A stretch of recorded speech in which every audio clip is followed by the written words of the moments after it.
welcome to Jazz 625, the British jazz explosion.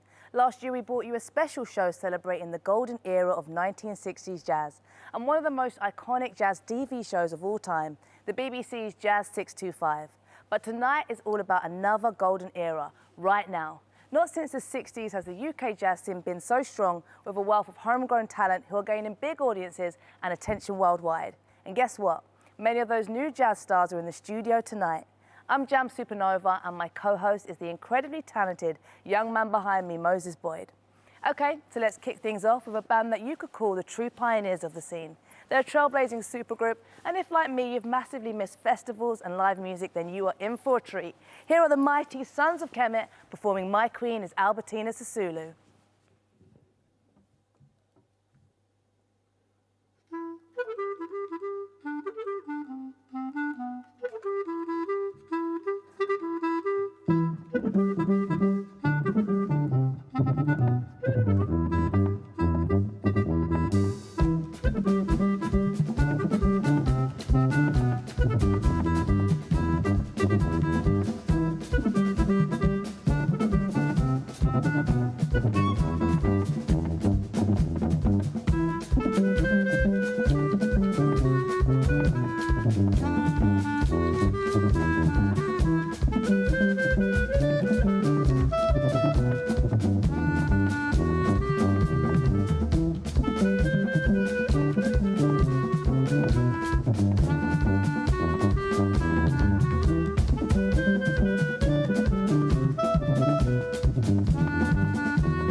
That was the incredible Sons of Kemet performing My Queen is Albertina Sisulu from their 2018 album, Your Queen is a Reptile.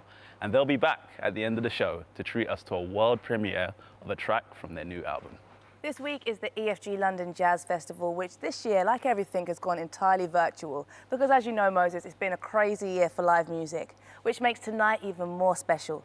There's something for everyone, the jazz purist, the new jazz lover, and even you at home who might think that jazz isn't your thing. Moses, tell them the lineup. We've got some amazing artists here tonight. Check this out. We have Ezra Collective, Poppy Ajudha, Matthew Halsall, Nubya Garcia, Sarathy, Korwar, and Kokoroko. And of course, this very dapper young man, Moses Boyd, you're performing, you look fantastic. Thank you. You try to be like you, Jamz. Trying to be like you. For the next 90 minutes, we'll be experiencing every musical emotion and tempo. We've got some mellow vibes and tracks to get you up dancing. So, to get you even more hyped, let's find out more about this exciting chapter in UK jazz.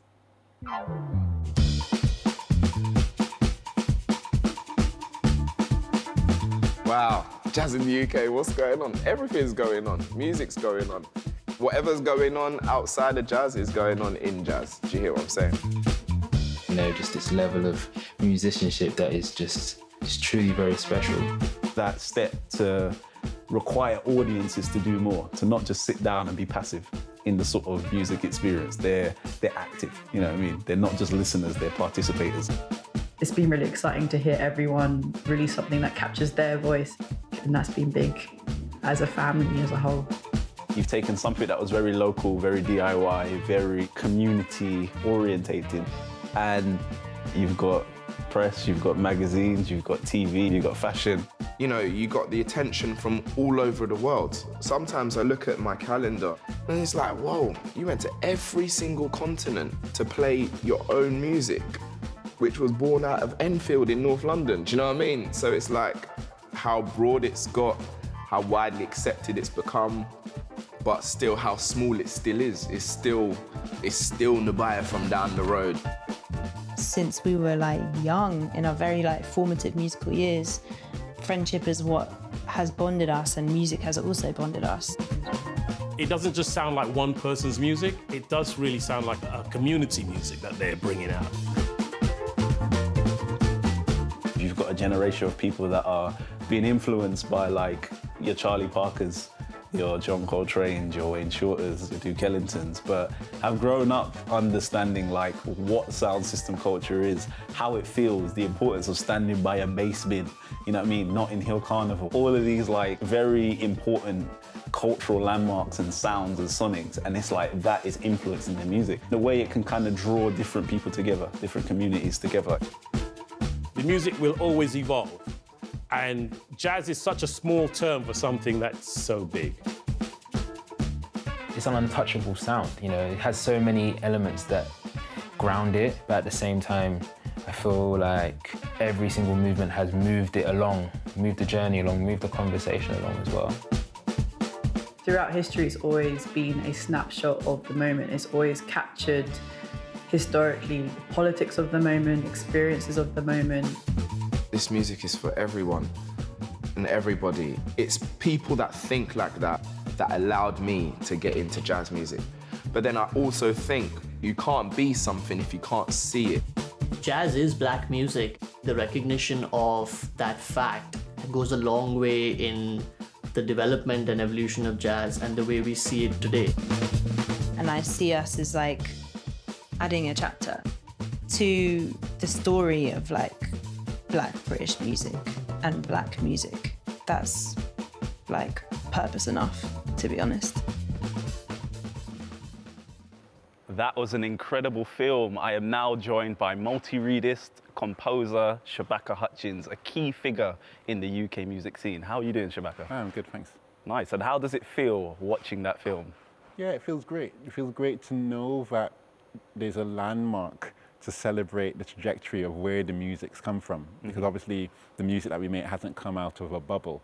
It comes from a line of us all learning from what's come before. So it's great to see that the recognition of how the past has influenced and ended up as the present. You know. And how does it feel to be here amongst our peers, having our own Jazz 625? Feels great, you know. I mean, it just feels like what normally happens because we all know each other and we all hang out. So it doesn't feel like anything out of the ordinary. It feels like just a bunch of friends coming together and making music. Incredible. And you've been a busy guy. You had a show this week with the EFG London Jazz Festival, playing clarinet in the Britten Sinfonia. Can you talk to us about that? Yeah, I mean, it's quite nerve-wracking because for the last couple of years I've been traveling the world playing the saxophone really loud, and then I had to get back to my classical training. But I think, you know, a lot of musical principles are universal. So the lessons that I had to relearn to blend and play with a classical ensemble are things that I'll take to the jazz context when they're needed. Incredible. Now, we asked Shabaka to pick a piece of Jazz 625 archive footage. You chose Coleman Hawkins. Can you talk to us about your choice? I love Coleman Hawkins. Just the vibe that I get from him, the presence of him on stage, it really feels like he's got a very solid, stately presence, and it's something that I've, you know, always wanted to get with my music, even beyond the way that he swings and phrases. I think that his actual focus when he's playing the saxophone and really kind of digging into the rhythm is really admirable. Incredible. Let's get into some of that archive footage from Coleman Hawkins.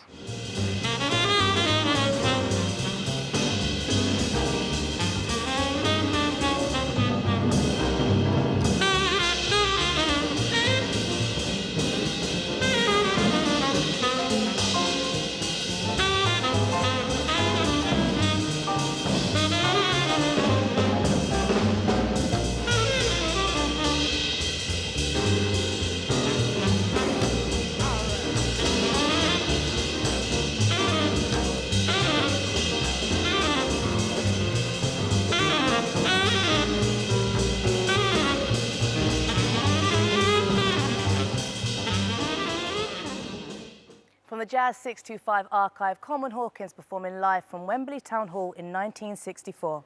Next up, we have one of the most energetic live bands on the scene. Over the last few years, they've flown the UK jazz flag, playing sold-out shows across the world. They're friends, they're brothers, and for me, their music captures the energy of inner-city London. Their performance on the Westholt stage at Glastonbury 2019 was the highlight of my summer. And here they are performing for you tonight. Give it up at home for Ezra Collective.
Ezra Collective, Ife Gunjobi on the trumpet, James Mollison on the tenor saxophone, Joe Armand-Jones on the keys, TJ Colioso on bass, and my name is Femi Colioso on the drums. That was The Dark Side Riddim. The next song we're going to play encapsulates everything about us. Next up is You Can't Steal My Joy.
That was the incredible Ezra Collective performing the title track from their album, You Can't Steal My Joy.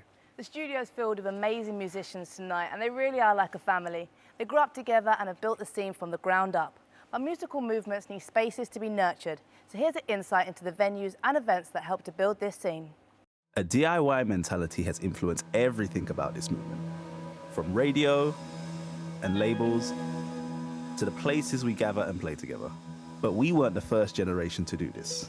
Underground jazz music has always been rooted in a DIY approach. There's a very, very strong tradition of independent thinking in jazz, and people setting up their own labels, setting up collectives, setting up associations that reaches right back in time.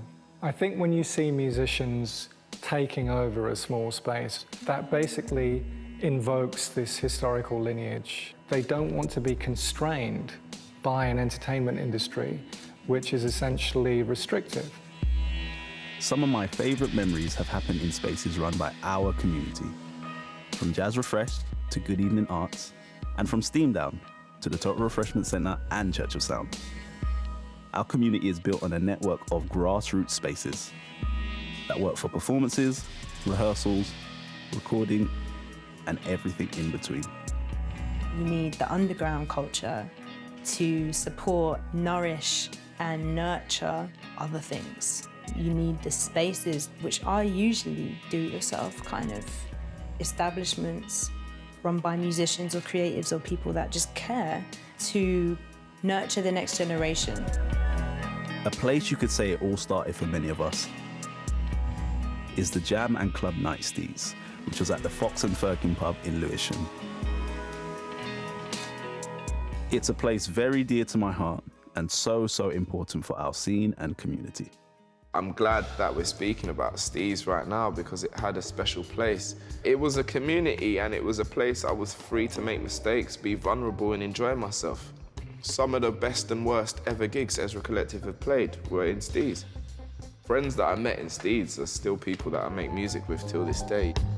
There have been times when I've gone to gigs and like someone will jump up just out of the crowd because they happen to have their tuba with them or they have their sax with them, and it's like, oh yeah, it's just, you know, it just instantly interlocks.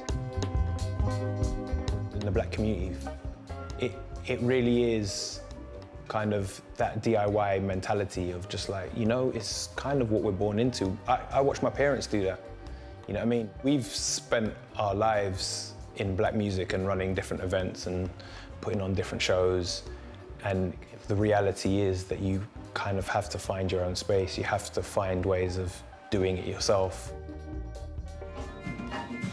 A night with deep roots in its own community that's renowned for its raucous jam sessions is Steam Down in Deptford. So I think Steam Down, what they did in South London was really important, saying, okay, we're going to create something which belongs to us. There's a kind of implicit recognition that everyone has a role and that all of our roles are important. Your role might be the head nodder at the back. Your role might be the person who's the first person on the dance floor and is expressing themselves to give other people permission to join in, perform. So there's a real awareness that everybody is making the music. Any young black jazz musician knows what it's like to play to an all-white, middle-aged crowd. Which is cool, but these spaces allow us to reach our people. I think it's so important to be able to see ourselves not only on the stage and in the music, but also in the audience, in and around the music and the community around it. It's just us doing our thing, and that is great. Like dance and music go together. It's part of the cultural DNA, and I think that is how our culture is. In spite of all this doing it ourselves, it's still tough out there. I mean, this generation of musicians have it so rough, and you can see that in the number of venues which have been closed. It's gentrification. We never ask white middle-class people who move into more kind of sonically rich areas to integrate into a more sonically rich environment. And I feel like this question of integration should be applied in all directions. We should all be required to integrate into the communities we join. And sometimes that means on a Friday or a Saturday night, there might be some noise. And that is good. There should be noise. Just watching that, you can really feel the DIY spirit of the scene. I mean, Moses, you must have so many fond memories. So many fond memories, and just, you know, thinking back to all the incredible nights of music, playing with musicians and jamming in those spaces and meeting a lot of interesting people, you know, people like Sarathy. You know, Sarathy, our next guest, he's one of my favorite collaborators. He's a classically trained tabla player, an incredible composer, and a drum kit player. Sarathy likes to combine traditional Indian music with jazz, and that's something that was also a passion for Joe Harriott. Tonight, Sarathy is going to play a version of the title track from this 1969 album, where Joe Harriott teamed up with Indian guitarist Amancio da Silva. This is Hum Dono.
Sarathy Korwar performing Dono, which works so well because both Joe Harriet and Sarathy Korwar incorporated their heritage into their music. Joe Harriet was born in Jamaica and brought a Caribbean flavour to the 60s British jazz scene. Now, Moses, both of you and I have Caribbean heritage, so we know how much of an impact it's made on UK music. Definitely, and another important impact on UK music is African music. You know, there's been a long history and tradition of African musicians influencing what's gone on in the UK. If you look at South African musicians like Dudu Bukwana, Louis Maholo, and what they did in the 70s with jazz musicians here. Also with Afrobeat, Fela Kuti, Sonny Okersons, Tony Allen, you know, that innovation and integration with UK and African music. It's carried on right up until now, really. It definitely has. All you have to do is look at some of the most popular music that we have and some of the artists that are really carrying that African pride, from Kojo Funds, Parsaloo to Jay Huss, so many. Definitely, and a band that exemplifies this best is Kokoroko. Here they are performing a track called Carry Me Home. Take it away, guys.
Thank you very much. That's a tune entitled Carry Me Home. We are Kokoroko. Hope you guys have enjoyed that tune. The next tune we're going to play is a tune entitled Baba Ayoola. Hope you guys enjoy.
What an amazing performance from Kokoroko. I'm now joined by Nubya Garcia. How does it feel seeing your friends do performances like that here tonight?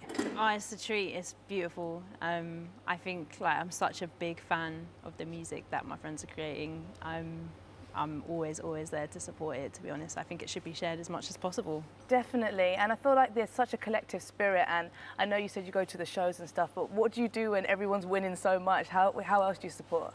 I just just like revel in the joy, you know, whether it's watching someone play and you're seeing how much fun that they're having with the people that they're on stage with, and telling people who haven't heard about them, you know, whether you're traveling or on tour or anything like that. It's just trying to share the music as much as possible is a form of the celebration of it, I think. And you've had your own success, a debut album out, so congratulations on that. So we asked you to pick a track from the Jazz 625 archives. What have you gone for? I was going through the archives, right, and I thought it was amazing. I chose a clip from the Dizzy Gillespie performance with James Moody. And I chose this because I really just love the clip and I wanted to share it with everyone, so I hope they enjoy it at home. Well, let's take a look. Here's Dizzy Gillespie and his band from a 1965 edition of Jazz 625 playing And Then She Stopped.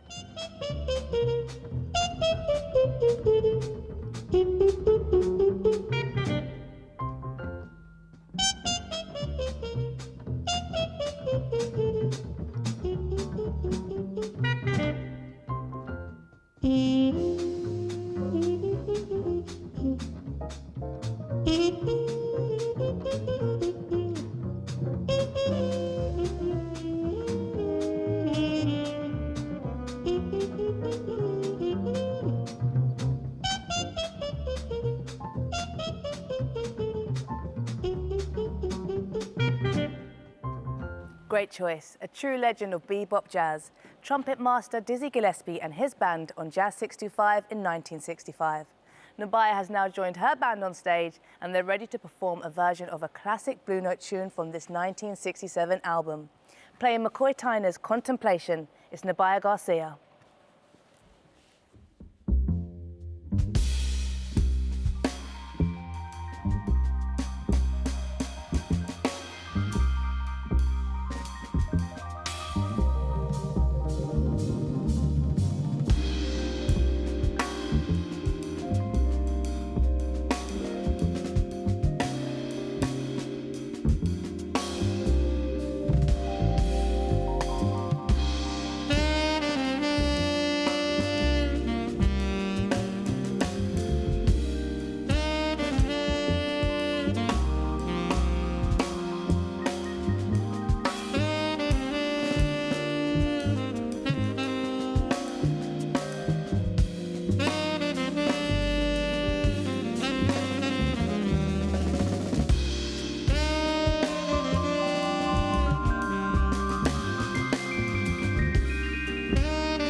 Thank you very much.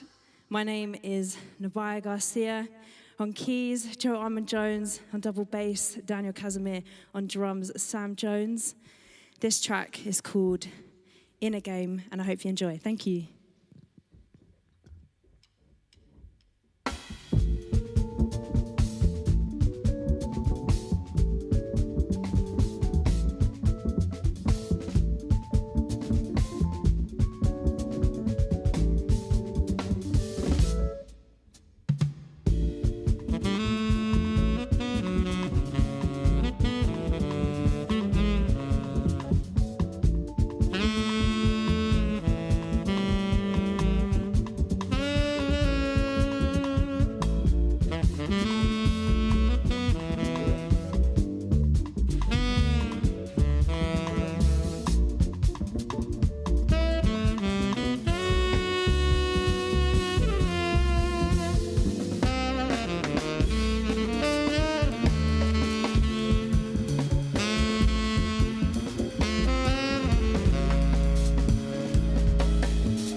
Nubya Garcia and her quartet featuring the busiest man of the night, Joe Armand-Jones on keys. Yes, you saw him with Ezra Collective earlier too.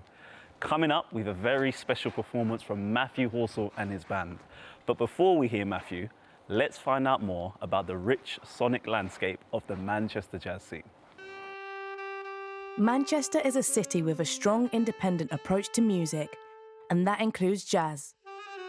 The Cinematic Orchestra and Go-Go Penguin both have their roots in the city and are pushing a bold and different sound. Manchester's got a very long history. It's always been very strong music-wise, and that continues. There's been a real resurgence among the younger musicians who are incorporating lots of elements of other music because they've grown up with this music, but they've also discovered jazz somewhere along the way. Jazz it's a living thing, like language. So it's always heartening to see the younger generation now using all these elements of other musics, but still making the music predominantly improvised and definitely jazz at its heart. This new generation are taking Manchester's independent spirit and pushing the music in new directions. Manchester doesn't have the same platforms that maybe London does. We can't sit around and wait. We just have to, like, you know, we're gonna have to have a gig somehow. And that's not to hate on what's happening in London, because it's beautiful and it's really cool because it's all these interesting communities coming together, but it's also happening there, and we have our own stories and experiences up here in Manchester, and we're kind of all doing our thing. I don't think you can compare Manchester to London in the same way because it's so much smaller. It's not got the same kind of infrastructure musically, the jazz scene, but there are so many musicians that cross these genres. So like the hip hop scene, the jazz scene, and there's so much crossover in that. I do think there's a Manchester kind of sound in all of that. Manchester has become a hub for a more spiritual jazz sound in recent years, with Matthew Halsall and his label Gondwana Records at its centre. There definitely came to be a new influence, I think, among the younger players of the kind of music that I've really been into for a long time, which is the sort of so-called spiritual jazz music of John Coltrane and Pharoah Sanders, etc., which never really used to be there. I think Matthew Halsall had a great deal to do with it because he was very forward-thinking in his approach to making music. He's a great musician and he has really great musical concepts, but he also is very organised in his approach to getting his music out there. I wasn't great at school. I've got dyslexia and I kind of think in a different way. My parents moved me to a school that was called the Maharishi School. I was doing transcendental meditation and yoga and studying Buddhist and Indian philosophies and doing my GCSEs as well, but also listening to Alice Coltrane and Pharoah Sanders and Don Cherry. And you can imagine that just everything came together so nicely. It was a real spiritual, special time for me. I think music can be really powerful. There's a meditative quality that you can get out of music, and that's the thing I've always got excited about.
A lovely spiritual performance by Matthew Halsall and his band. Next up, something really special. The tuba isn't necessarily the first instrument you might think of when it comes to funk, but in the right hands, it delivers a killer bass line. To prove that, here's Theon Cross. You saw him earlier with Sons of Kemet, and now he's here performing with rapper and astrophysicist Consensus.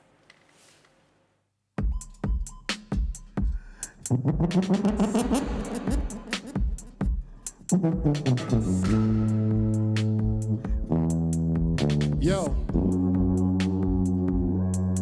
Look, you ain't ready for, in any form, to know right now what you then ignored. The soul I serve is a wedding for. I told you I fly into heliports. To tell you again, would you then endorse what lives inside of the very core? The heart that Lennon wore, cause with a song strong became a legend for.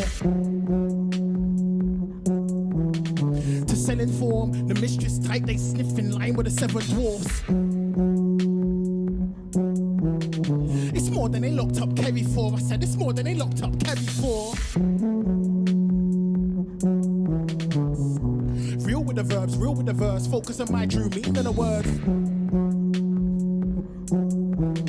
If your people are cursed, we will reverse, deeper rehearse, cause there's no superior person. Music's music to make it's not hard, and you don't have to be on the grind to relate to my boss. When I came at the start, I was making them laugh. MCs, I could take them apart in school attention. I paid it in class, too painfully smart to mention. Support attention, prevention, raising my arms, even if I couldn't answer questions. I pass a test, got 9 A's and A-star at GCSE. Advanced considerably 3 A's and a C at GCE. Got 2 A's and a B, then straight to uni. My brain is unique, I spare a fool to all. Friends and the ends appearing, look, engineering. I was doing aeronautical, trust me, I fly from here to Portugal. Before I knew racists made up faith. Before the faithless used idolatry to make faces change up faith. Before politics went with different words for when science worked out words. Before they all changed their definitions when they didn't update us first. I used to think I'm Floyd. One time I wait, I'm boys.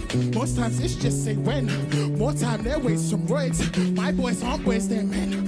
Those guys aren't men, they're boys. You're dreaming beef from Freud. You're vegans eating soy. Enjoy.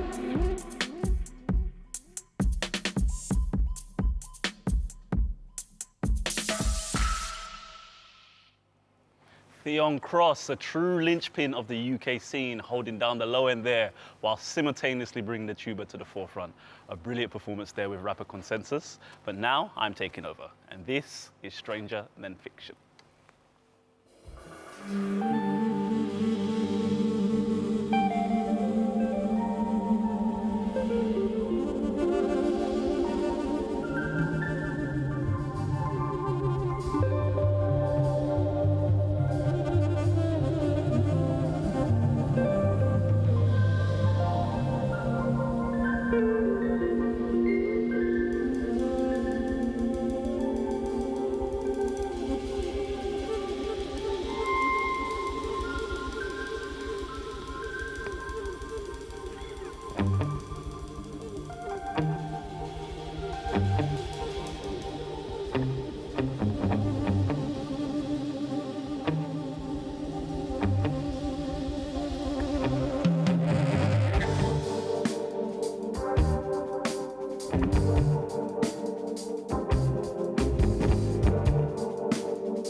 That was Stranger Than Fiction.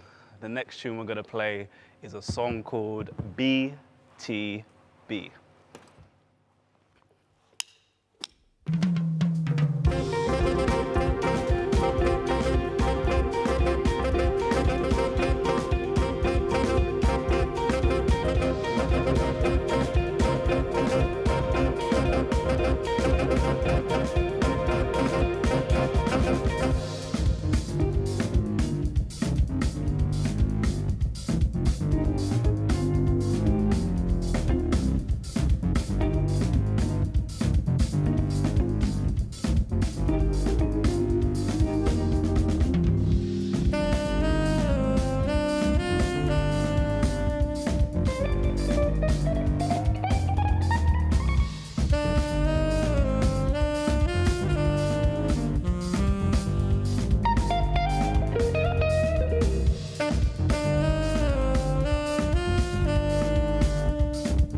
Amazing performance from my wonderful co-host and the country's most important drummer, Moses Boyd, performing tracks from his Mercury-nominated album, Dark Matter. Jazz has always had an each one teach one philosophy, and many of the musicians in the studio tonight got their break through an organisation called Tomorrow's Warriors. The Warriors is a really important jazz institution that has brought through generations of great British musicians. Let's find out more.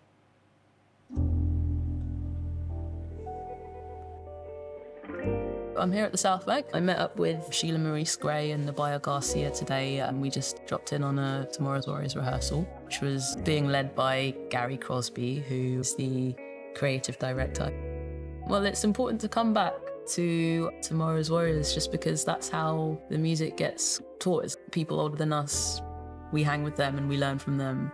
That's what it was like for me when I was younger and going to the Warriors workshops. When you're really hungry to learn, it's like amazing. You can see that they have careers and they're artists out there doing their thing.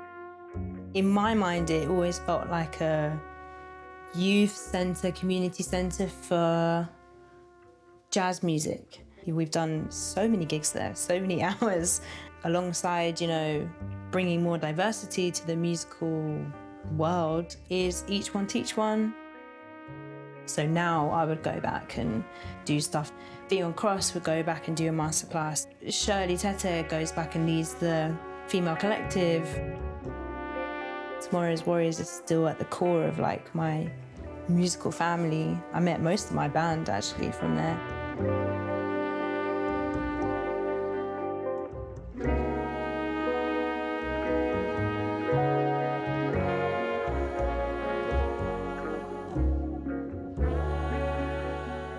The majority of people that coming in to learn jazz are already listening to jazz. So you're listening to these near enough experts.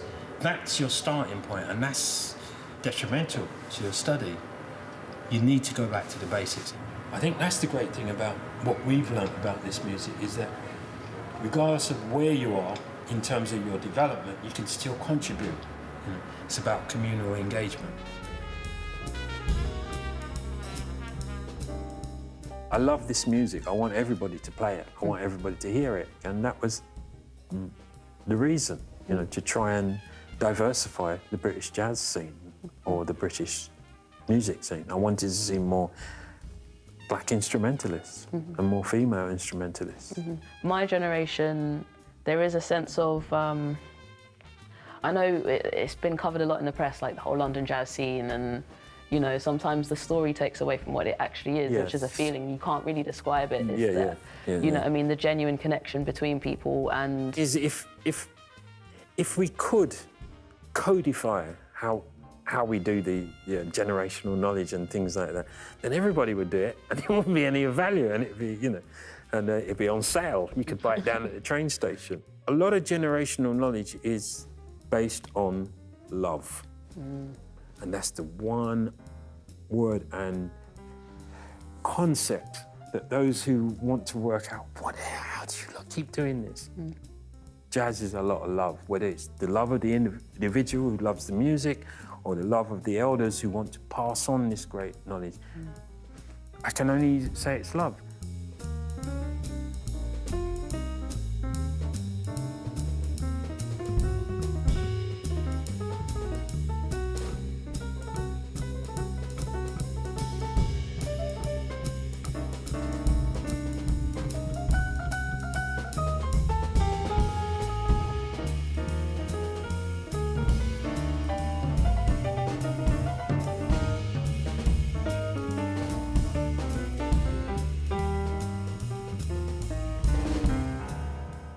I think jazz is a historically oral tradition. That's how people learn. The youth learn, even seasoned musicians still continue to learn from their elders and their youngers coming up with them. That plays such a big part in the jazz idiom. That's kind of what it's about. Your knowledge is passed on because you've obtained this knowledge from somebody else, older than you. And it's a continuation. So that hasn't stopped in jazz. It's the one common denominator. But there is that thing which is unwritten. You can't learn it in the universities. You actually learn that in life. Education exists in jam sessions. It exists in shows. Whenever you're around musicians that you're inspired by and influenced by and can take knowledge from, you're listening to records, and transcribing it and things like that, that is taken from the past. In the same way, Ezra Collective just wouldn't be able to exist if we didn't spend that time learning about, from Duke Ellington, Clifford Brown, John Coltrane, Alice Coltrane, Ella Fitzgerald. But then, really importantly, you understand generational knowledge in the context that you're in. You understand it and what it means to you. What is the part that you play in this generation? Because when you really understand that, then you know the importance that each one has to teach one, which is something that I got from Tomorrow's Warriors. So what I've got from my generation, I need to pass that knowledge on to the next person. Being surrounded by all these beautiful, amazing black people who are making this kind of music, that was hugely important to my understanding of self. It's one of the reasons why I know who I am now and know exactly what I want from life. Moses, you're one of the musicians here tonight that was part of Tomorrow's Warriors. What was that experience like for you?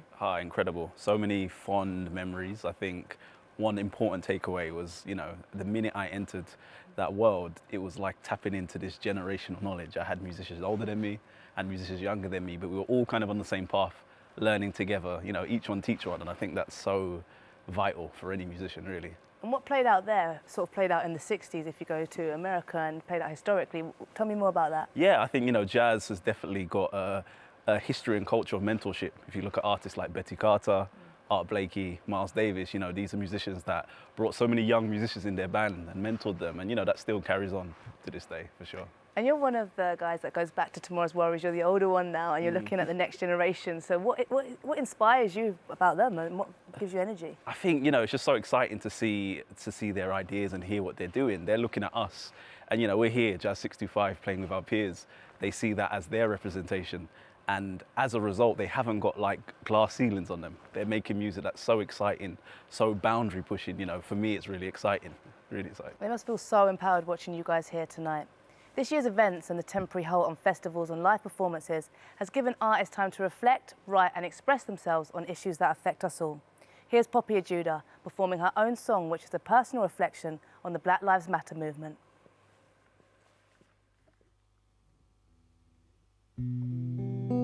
America's on fire.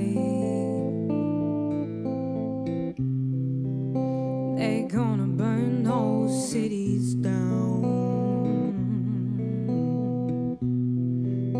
The president's a tyrant. Ain't no reparations going round. It's been burning deep inside. Got us held down to the ground. Fed up, strung out on fire. Just pawns in their playground. Need to pull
time we need a change.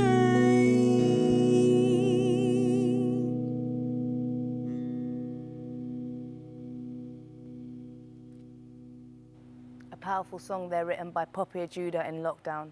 Moses, what's this period of time been like for you creatively? It's been interesting for sure. I think very grateful for this time. It's allowed me to kind of get back to making music, really loving that process and just doing it on my own terms, really. And you know, just like me, these guys behind us have some new music for us. Sons of Kemet are back to perform an unreleased song from their forthcoming album. This track is called In Remembrance of Those Fallen. Take it away, guys.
An amazing new track from Sons of Kemet. What a great show we've had. It's been incredible, man. So many good moments. I mean, double drums, what's not to love? I saw you were like, yeah, double yeah, drums. Trust me. And I mean, Sarathy, that amazing cover, Poppy, that great song. I mean, it's just had so many good moments throughout the show. Feeling the live music, seeing it, enjoying it. I know you felt it through the TV screen and it's not over yet. So Moses, thank you for being an amazing presenter. Yeah, pleasure. You know, it's been great. Thank you, Jamz. Your solo work was amazing. Try. One last job. Yep, one more. I've got to play one more tune, play us out. Yes, as a jazz supergroup, you go and get ready, and that gives me time to say my final goodbyes and thank you. So, a massive thank you to Sons of Kemet, Ezra Collective, Sarathy Korwar, Kokoroko, Nubya Garcia, Matthew Halsall, Theon Cross, Poppy Ajudha, and of course my super talented co-host Moses Boyd. He's going to play us out with a 60s classic from another fine drummer, Blakey. This is the Jazz 625 Next Generation Supergroup. Thank you so much for joining us. Moses, take it away.